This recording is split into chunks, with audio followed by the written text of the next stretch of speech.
We're at the Singapore International Week, which is being held here at the Suntec Convention Center. Now, Japan's Fukushima disaster has led to a push to suspend nuclear power plants. Now, in theory, this should lead to an increase in investments in renewable energy sources as well. But has this actually happened? I'm Arnold Gay, and joining me right now is Edwin Khew. He's the chairman of the Sustainable Energy Association of Singapore. Edwin, good to have you with us. Let me start by asking you, have you actually seen a spike in terms of actual investments going into renewable sources?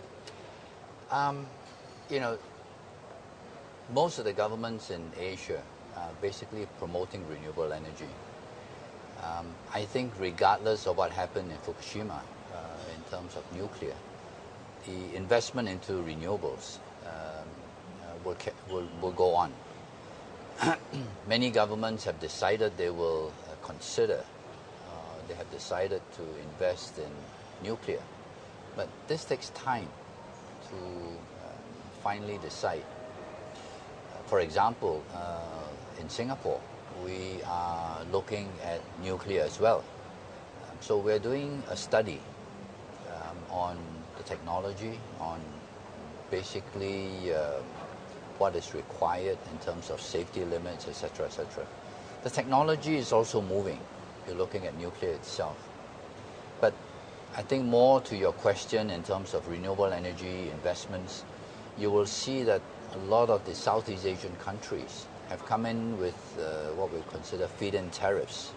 And this is actually to promote renewable energy.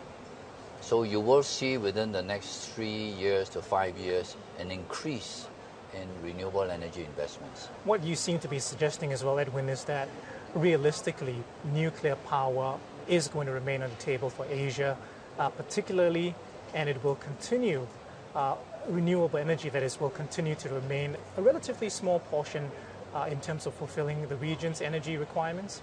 Yes. Right now, I think the whole world is struggling with what is considered baseload.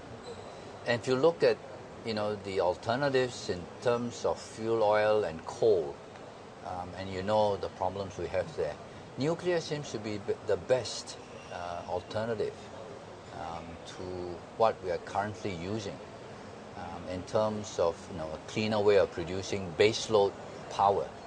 And whatever way you look at it, renewables are not going to give you anything more than 30 to 40%, in terms of the whole load that any country will be looking at. Yeah. So it's going to be smaller than what we consider baseload. So the thing is to get the dirty stuff like fuel oil and coal, and right now I think a lot of people are moving to natural gas, which is cleaner. But at the end of the day, I think nuclear is something that we can't disregard. In terms of actual percentage growth, though, for renewable projects, what kind of a number are you looking at, hoping for?